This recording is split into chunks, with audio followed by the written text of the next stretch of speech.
Awesome. All right. I'd like to call the Shoreline RFA Special Board of Commissioner meeting to order for November 20th, 2025.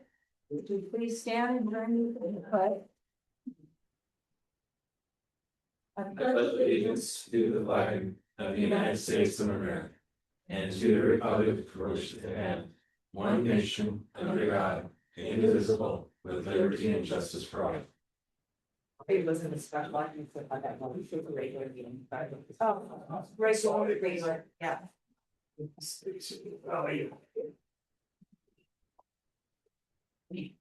Yeah, I know. Okay. Public comment. None. Doug, any comments? Let me let it in. Oh. Go ahead. Hi Doug, we're on public comment. Do you have anything you'd like to say? Nothing tonight. Thank you. Okay. Consideration of the agenda. We're good? I think we're good. Okay. There's no corrections or amendments to the agenda, so Chair declares it approved. Approval of the past minutes from November 6th. Do we have any changes or questions? Hearing none, Chair declares it the minutes from November 6, 2025 RFA meeting approved, and we'll move on. Did I do that right, Beatrice? Yeah. Correspondence. Anything? Not this. All right, standing agenda warrants motion to approve. I'll move to accept disbursements in the amount of $3,850,200.27. I'll second The motion got by Commissioner Hevlin and seconded by Commissioner Harris. Any further discussions, changes, questions? Hearing none, all in favor? Aye. Aye. Opposed? Passes unanimously. Commissioner report. Anybody have anything? No. Zoom people? Virtual? Nothing? Rick, how's the weather? Warm. They're expecting snow here, I heard, after Thanksgiving. No financial report, anything for strategic activity report, chief, anything that we should know about? No, not anything yet. Okay, moving on to the RFA activity reports. We'll start with Chief Callens, moving right along. Questions, comments? I have one question, just on that EMS competition.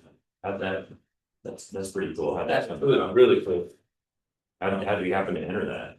So we had some people go to EMS World and then decided to compete on this at this competition. What's not in here too is that they were competing against teams that were competition teams. That's what they trained for. That's what they prepared for and all that. And our teams are just our regular people. Our ALS teams placed 4th and 2nd, and our BLS teams placed 4th and 1st. So it was pretty inspiring. And a real testimonial to the quality of not only firefighters that we have and EMTs, but how our region, prepares our firefighters for EMS calls. It's really cool. And you may have seen, I celebrated them in a video, and I'm going to also celebrate them individually with some tokens of appreciation. I think there were 41 teams. I don't remember. Stroyan put an email. Stroyan's got much more details than I did. And I encourage you, if you want more details, to look at it. Yeah, I went to the website and it's pretty amazing what they. It was really cool. Yeah. I also got a question under hiring and succession development. Got waiting approval from PERC for the sort of position. So will all the positions in the department be represented, or will there be any that are unrepresented? Most are going to be, or most, we felt were appropriate to be represented, but there's one position that we petitioned for it to be not represented, and then a new position that would be not represented, so. But I don't know what the ruling's gonna be from PERC yet. We've made our pitch, but nothing's been approved. I believe that the union's in agreement though on this, so. It's a bit frustrating that it's taken so long. We started this process back April-ish, I think.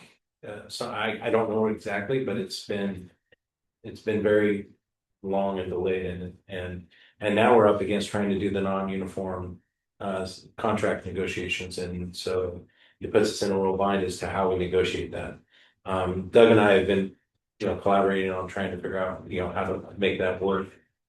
We are trying to put some dates on the schedule at least to try and, get some scheduled dates, and then assuming that PERC gives us a ruling, or maybe even just to start negotiations without them in it or something. We haven't figured that part out, but it's been frustrating. I think for everybody, for our staff as well as the exec team. What's the holdup?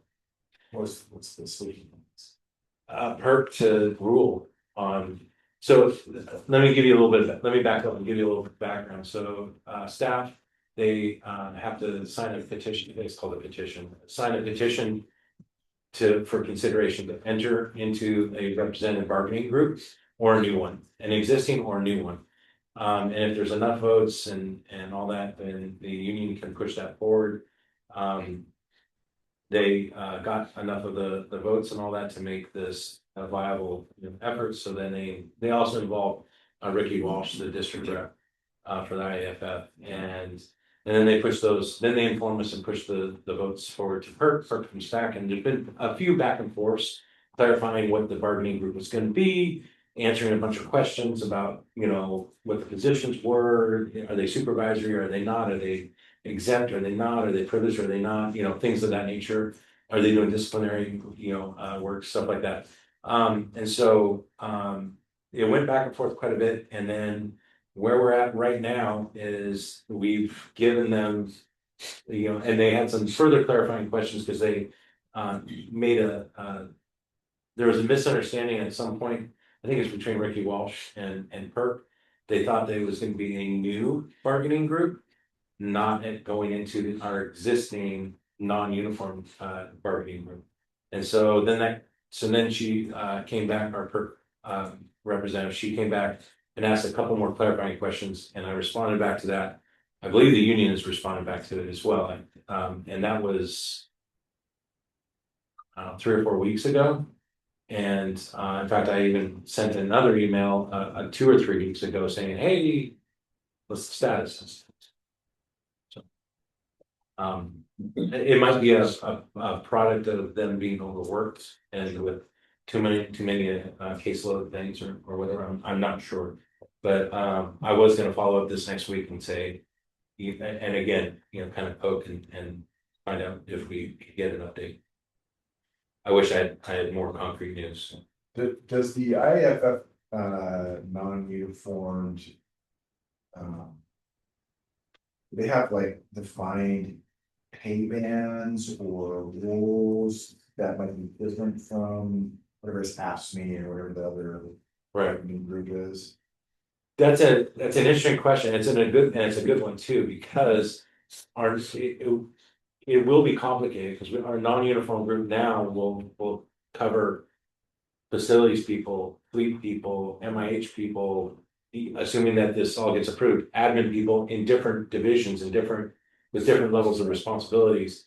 So it's going to be a very convoluted group that's going to be captured in this non-uniform CBA.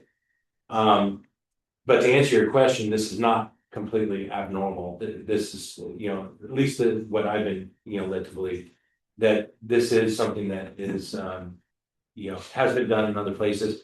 But you typically, or not typically, but a lot of times you will see a separate union like ASME or something like that that represents more specifically a more concentrated group. Right. I do support this. I am excited for our people, that there's pros and cons, of course, to all of this, but that they want to join the union, and if we can make that work, then that's great.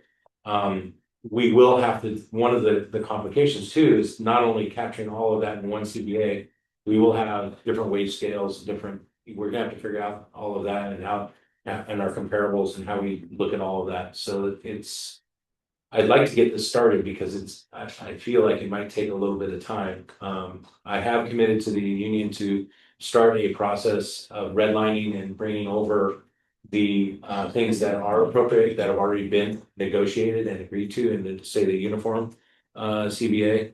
There's not a lot that comes over, but there is some boilerplate stuff. So at least start that conversation. But yeah, it's still a work in progress. I was really hoping to get it all done before the end of the year, but at this point, I don't know if that's even a possibility. Which also puts more strain on trying to go back and retro, and it's more complicated if we're, beyond the end of this year of looking at retro things, and I'll have a conversation with you all about that at our next meeting.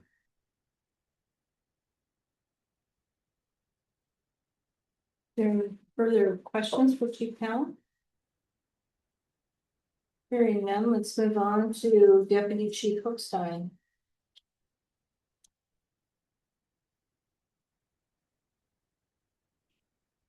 I have some questions. Derek? Just under IT, there was new cameras. Was that like security cameras? Yep, there were a few that were end of life cameras that weren't working anymore, and so we are replacing. We are replacing some of those cameras. Facilities is helping with that. Deb was went through the options of ordering. Looking at the different options for ordering, because some models have changed somewhat. So a lot of the cameras that we are almost all the cameras we're buying now are going to be replacing cameras that had just a small viewpoint. The new cameras give us a much wider view from the same spot, so we're able to see more. So it's just a newer technology camera for the cameras that failed, and we're being selective where we put them. If one of the cameras that failed doesn't need that wide angle, we'll move the working camera to a spot that is fine, that have a narrower view, and using the new ones with the wider angle in the most advantageous spots. And then also I had some questions just under all the meetings that are listed on the page 2.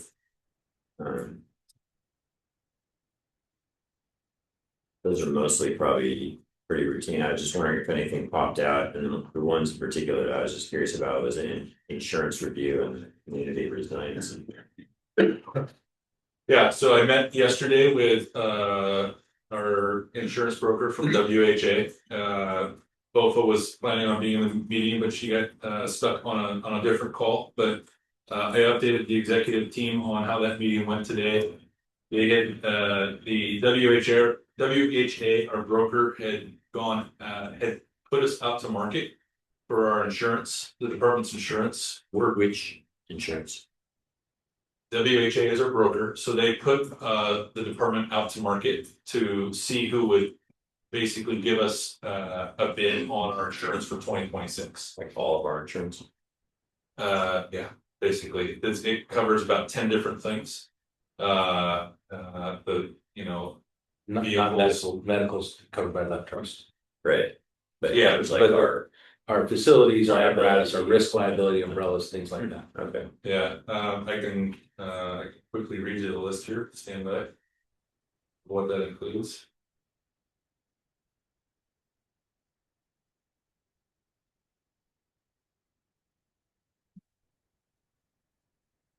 It's covers property, equipment breakdown, auto physical damage, general liability, wrongful acts, auto liability, uninsured motorist, crime, and crime. So they had taken us out to market. It came back. Our previous insurance company was CIAW. We've been with them for a while. We ended up going again with them based on the recommendation of WHA. There were a lot of insurance companies that did not put in a bid for our insurance this year.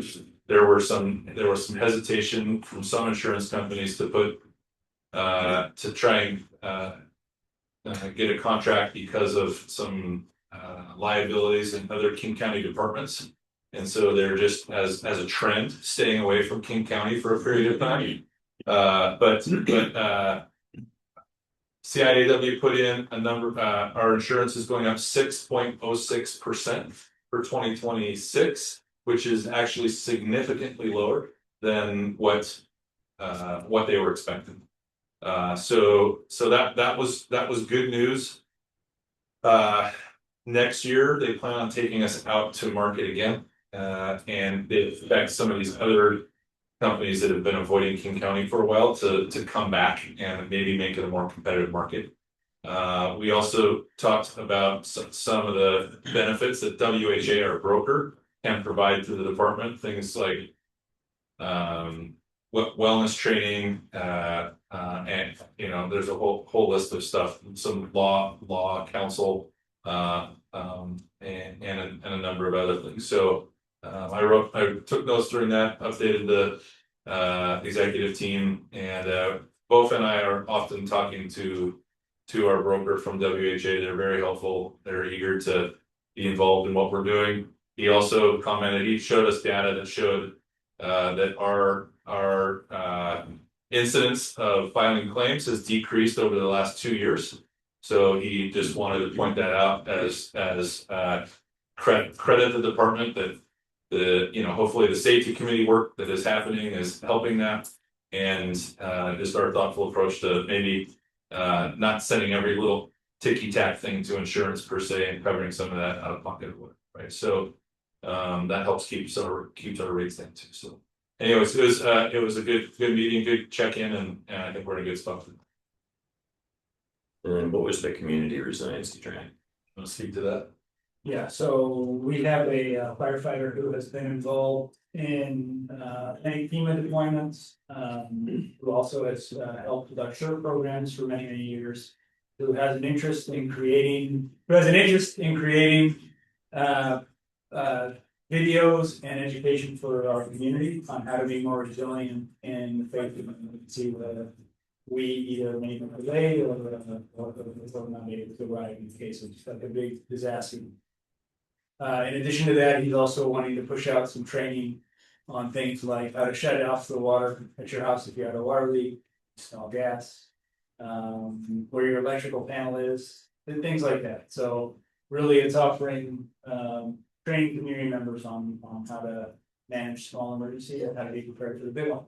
So we're taking some of those ideas. We're checking some bandwidth of our PEO, and seeing if we can kind of crawl, walk, run with stuff like this, right? Just start slow. Let's see how much bandwidth that person has in their current job duties.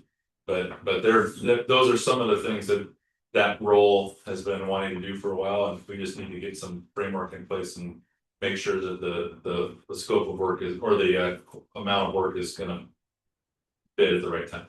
I wonder if there'd be any partnering with NIMCO. Yeah, we talked about that today as well. We see some opportunity to partner with emergency management of the area, and even potentially, this Bothell PEO or something like that. Not formally, just informally, like being able to share something. So Thank you. Yeah. I have a question for Chief Holstein. How are we doing on the generator and HVAC over at Station 57?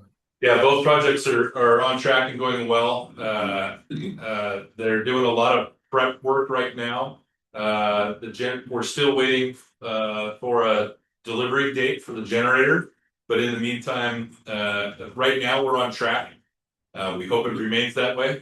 But the contractor is, like I said, doing a lot of prep work. The space behind the dumpster has been cleared. The concrete work has been taking place. They've run some conduit across the ceiling in the back of the apparatus bay. And we've got some of the space cleared out where some equipment can be stored, and we've also signed off on the plan for the temporary generator that we moved in for the short term while they make that transfer. We had to go through an application process with City of Seattle or Seattle City Light to shut off power and transfer over to temporary generator.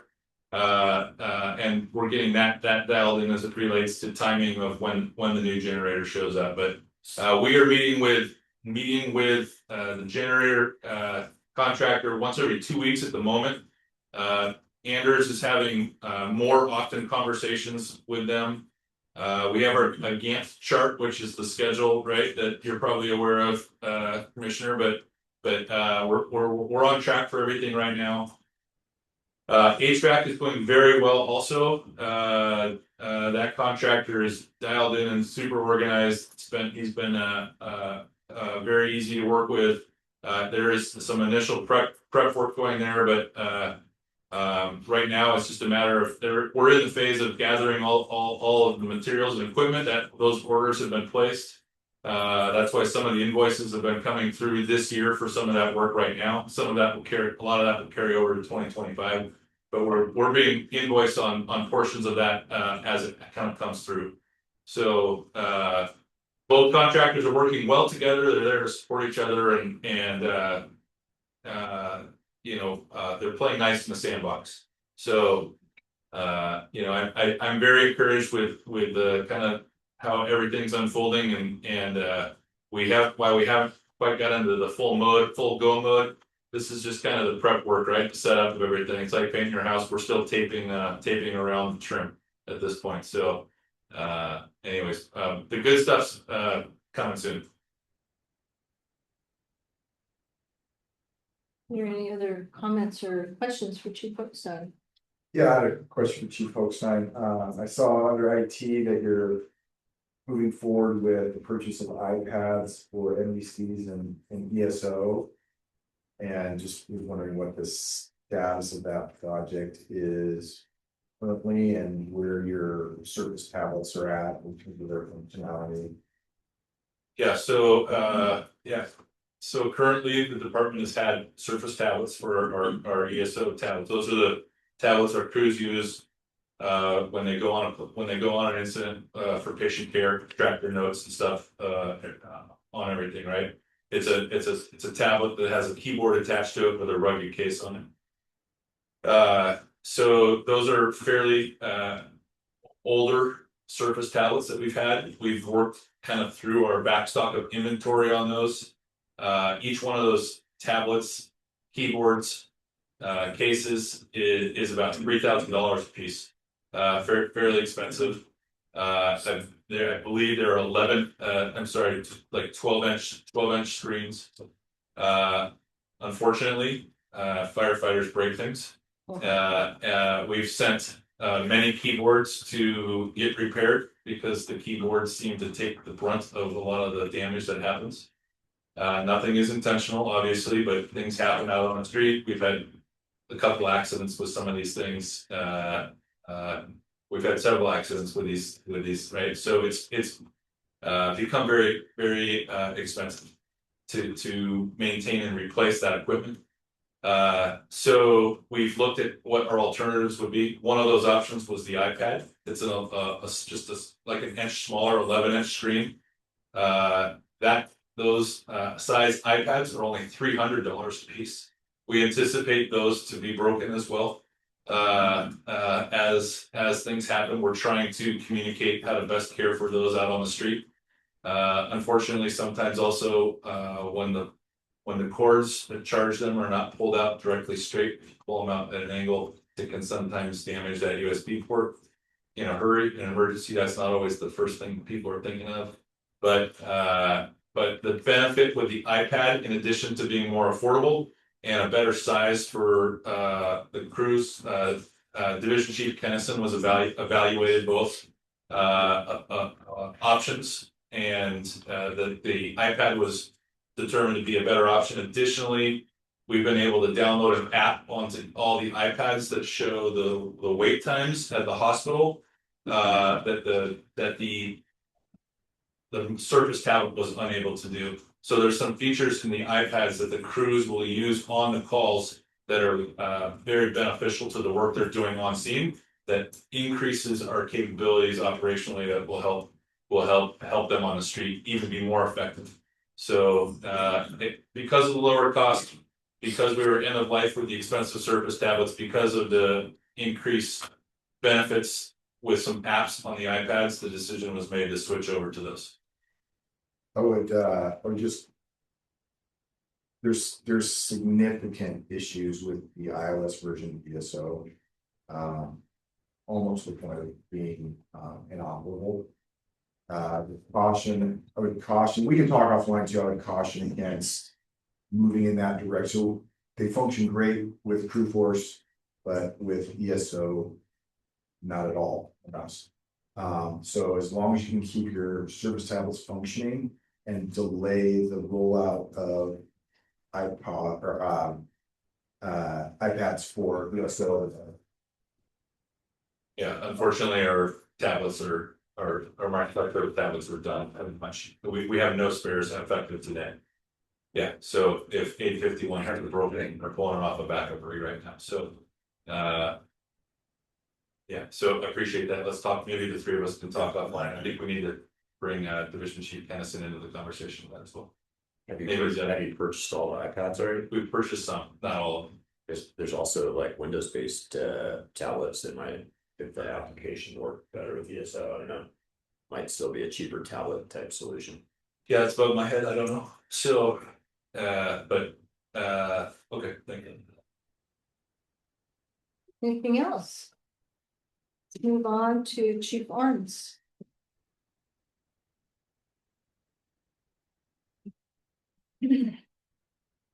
I had just a couple of questions. I noted that began expectations meeting from the block officers.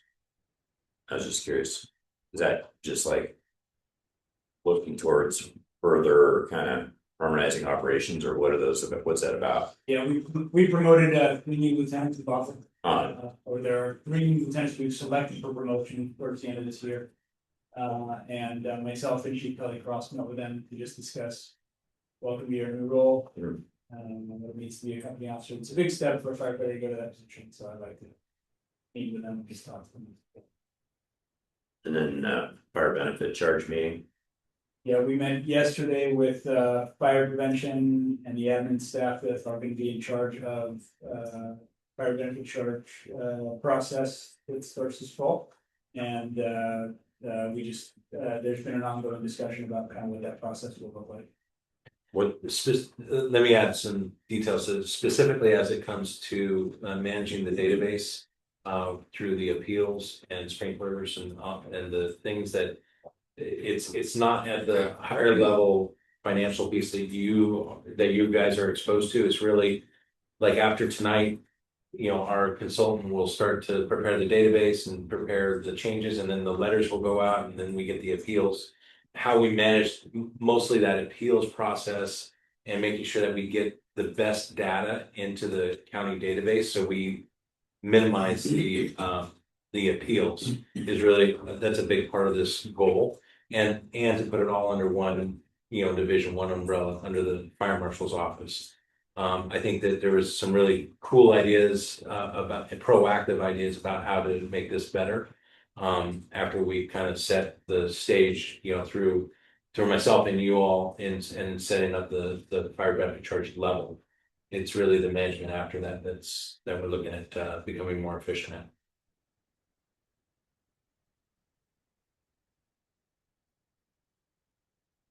Anything else for Chief Arms? Okay, hearing none, let's move on to old business, resolution 2518. PNB. Thank you. So I think that I'm going to make a couple little statements, but I think this warrants going into executive session to discuss, because there's some negotiable impacts that we need to consider. I know that there was an email that was shared with the entire department regarding the millions that could be saved with this program. that is not accurate. And if there was monies to be saved, then I wouldn't be proposing that we, eliminate it. There was, items in the CBA that were a direct result of the decision that we, or at least the intent to remove the post-employment medical benefits program, such as the step raises for the firefighters, the sick leave incentive, and some others. With all that said, it is disappointing that we have firefighters that will be impacted by this. The firefighters that have had a lesser step raise, coming up through as they've gotten hired through their first 5 years. The sick leave incentive that we included in the CBA will address over half of the impact, roughly 30,000-ish, depending on the rank and everything, that they will have the increased cash out that they have at sick when they retire out from the sick leave incentive, apples to apples, will cover a lot of the impacts that they have, but it will not cover all of them. So it is disappointing that we have people that could potentially be negatively impacted by this. But this is something that, there's people that are going to benefit and people that are not in these types of things. And so, and it's unfortunate, but we also, negotiate some of these impacts to try and lessen some of those impacts to the individuals and still retain some of the benefits to the department through CBA negotiations. So I can provide some more details and some of the negotiable items in executive session, but I'd like to table, with your permission, to table that to that discussion. I'm gonna recommend to the rest of the board that we table resolution 2518 and dive into this further in executive session. Not table it necessarily, have a deeper Yeah. conversation in There we go. executive session. Thank you. Thank you. So then, that's okay with everybody else. Let's move on to resolution 2520, fire benefit charge resolution. So these three resolutions address the finality, the end of our budget season, and setting up what we need to with the county for setting our budget and the fire benefit charge and so forth. We asked for the most up-to-date assessed valuation. We did get that, but it's not finalized yet. So we have the best information possible and we're going to act on that now. They say that they are expecting towards the end of next week to have the assessed valuations finalized. And so there might be some changes a little bit in the assessed valuations and property tax that can be derived from that assessed values. But this is pretty darn close. And this is what we're gonna establish as our baseline and send to the county pending your approval. And we need to have that by the end of the month. And then I need to make a correction. This is resolution 2519, budget resolution, not fire benefit charge. I Oh, skipped thank one. you. I didn't catch on that either. So yeah. So I'm sorry, 25, 19, 20, and 21 are all pertaining to our budget season. Starting with 2519, the adoption of our 2026 budget reflects what you've been presented over the last few weeks. That one, yeah. Is there a motion?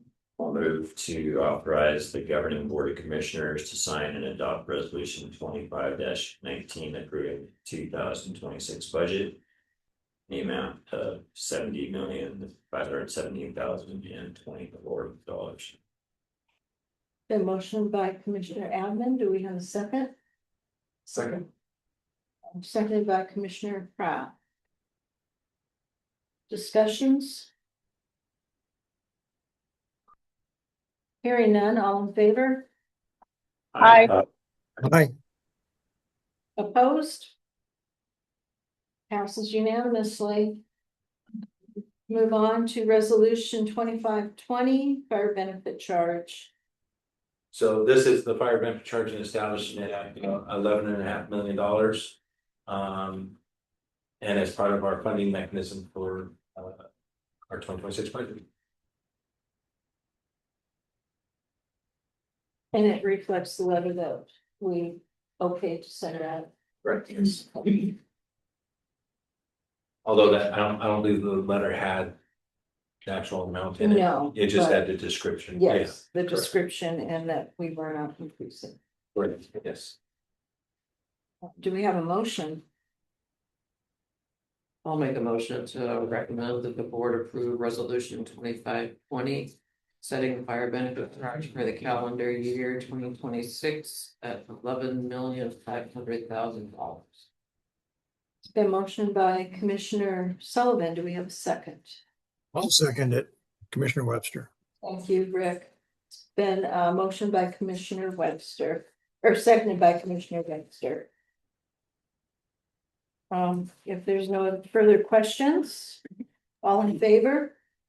Aye. Aye. Aye. Opposed? Hearing none, all in favor, or let's move on, God. And well, it just dawned on me, I didn't announce that Commissioner Nye had an excused absence, so my mind was saying, oh gee, don't forget to mention that. Resolution 2521. So this is the certification of the property tax side for our revenues. And this would be the one that would potentially change a little bit with the assessed valuation changes that might or might not occur over the next week or two. As you all know, we are set at 70 cents per thousand with our property tax as part of the RFA approval earlier this year. So whatever our AV is will drive our final numbers. It should be close to about this number, but it could change a little bit. We won't have to come back and do another one though. No. Accepting those ones. Yeah. Because it's set at 70 cents, so it's gonna, the county will manage that for us, and then they will tell us what that final number is. And it could fluctuate, you know, I wouldn't expect more than maybe a few thousand, certainly probably not more than a $10,000 change in revenues. Even if it was, you know, because we slowly gotten as close to our final AV. Do we have a motion? I'll move to authorize the governing board to adopt resolution 2521 and hereby certifies that the King County regular property tax levy and the principal amount of $22,336,408 for the Shoreline Fire Department's RFA general expense budget as described in Exhibit A. Further, the governing board hereby authorizes and directs the Treasury Division manager of King County, Washington, to collect said amount in 2026. The motion by Commissioner Heflin. Do we have a second? I'll second. By Commissioner Harris. Is there any further discussions or comments? Hearing none, all in favor? Aye.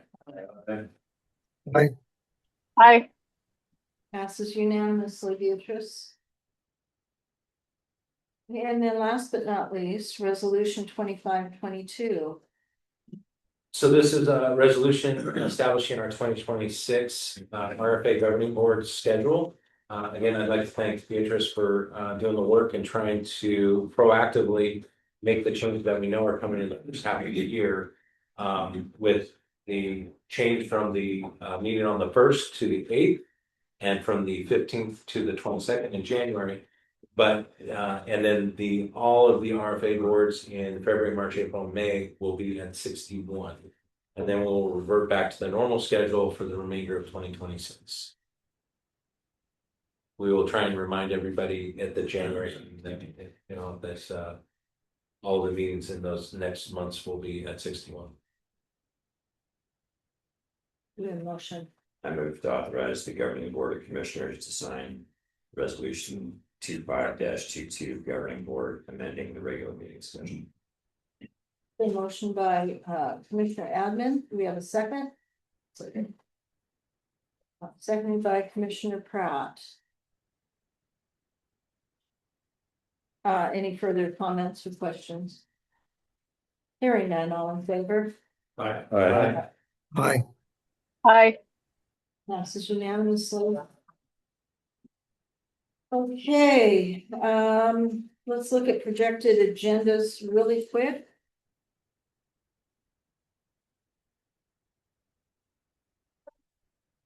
Commissioner Are we going to have a discussion about replacing the microphones at 61 for future? Yes, I'm sorry, we had that kind of offline before the meeting started. We had the lack of good microphone use at the last meeting might have been a byproduct of some technical issues with the cord and the USB connection. Because right after that, it completely failed. But I know that Chief Hochstein and our IT manager are looking into some other options too, as far as microphones and improving what we can do there. So it's a work in progress and it is definitely on our radar. I have a question. Commissioner Webster, can you hear fine right now? Yes, I was going to say it's great. Works really well. How about you, Commissioner? It's the same microphones. Maybe It might have been a microphone that was dying and it just happened to have not died entirely before our meeting. I don't know, because it is the same microphone. The microphone at 61 that looks just like this is now brand new and been replaced. Okay. So that's taken care of, but Zeb and I talked about this, and he's pulling together a proposal with a couple options at different price points for more than just like this microphone. For you guys we'll be able to present that to you at some point with some options and price points, and as you can imagine, there's a sky's the limit with how far you want to go with the AV kind of stuff.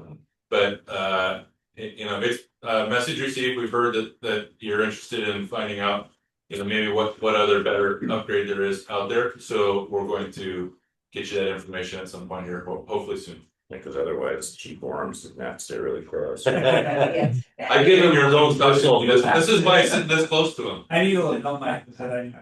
Now we're gonna put you here. The big problem there too is that you have a bigger room, substantially bigger space, and a single microphone might not be enough to handle it. Yeah.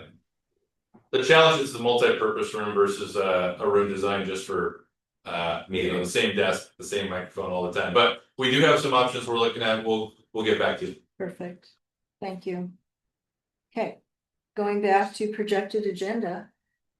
Does anybody have anything to add to the down to January 22nd?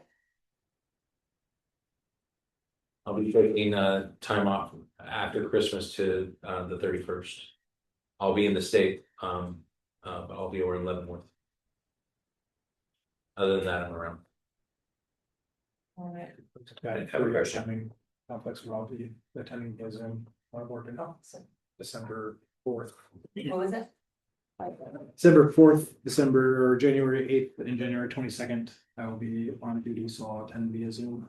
Oh, I have a question on projected agendas. It seems like mainly what we're resolving is, planning attendance, but I guess we should just assume that agenda items are pretty much the standard unless there's some change that we need to note, or. Yeah, I feel like back in, we were just doing our North Shore meetings, we would actually go through like, what are the specific discussion points that were gonna show up on the subsequent meeting.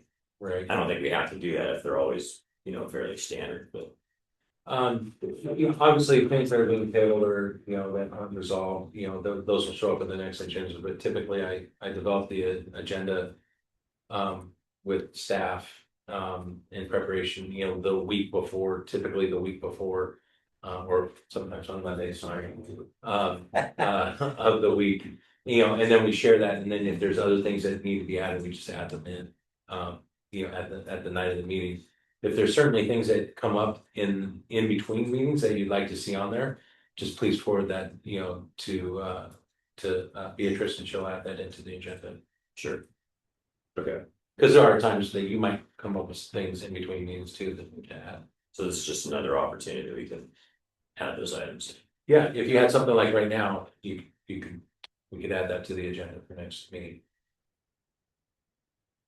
Okay, I just wanted to add that January 17th is a virtual King County 101 class from 9 to 1.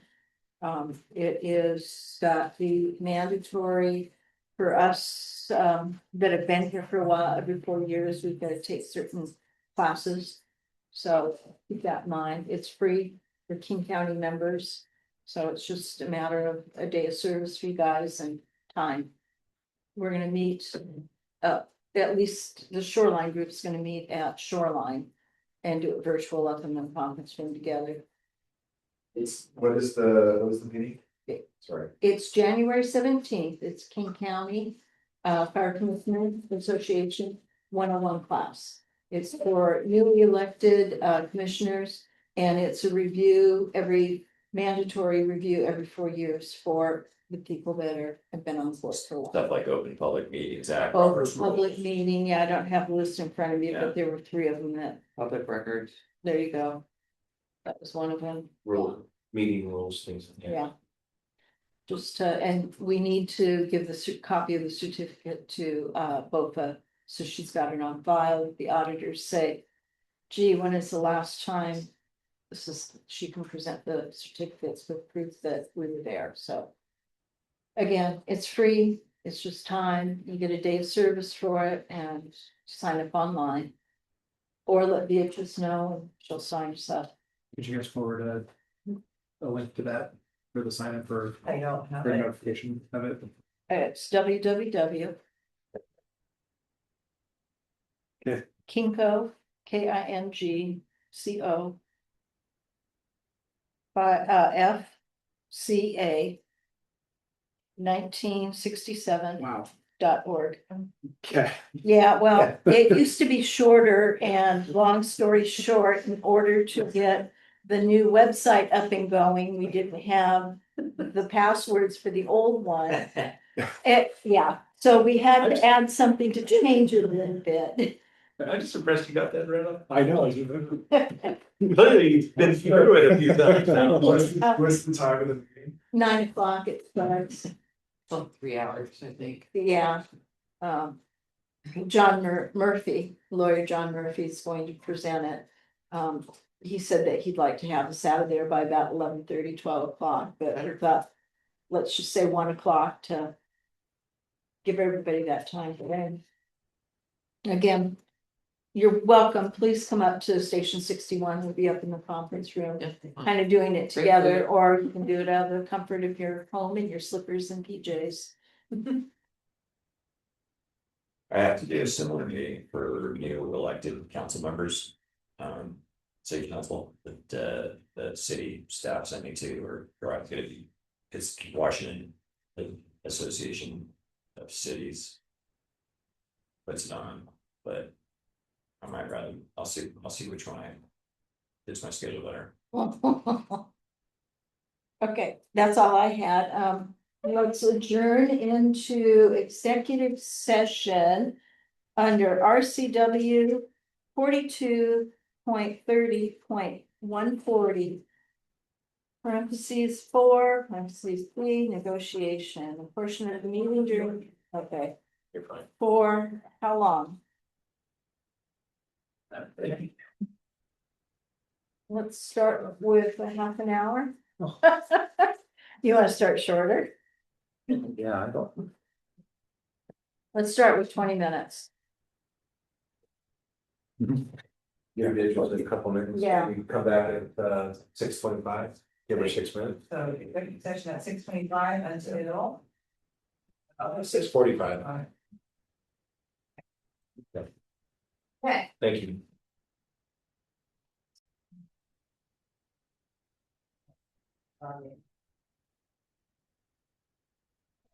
Everybody down? Yeah.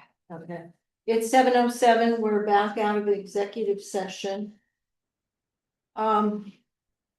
It seems to me that we've got more things to hash out here.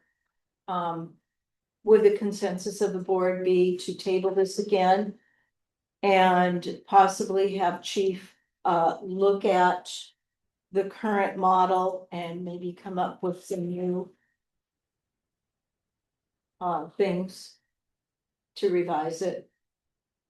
Do we have an ability to set up a committee that would like really We do? deep dive into? Sure we do. and Absolutely. options?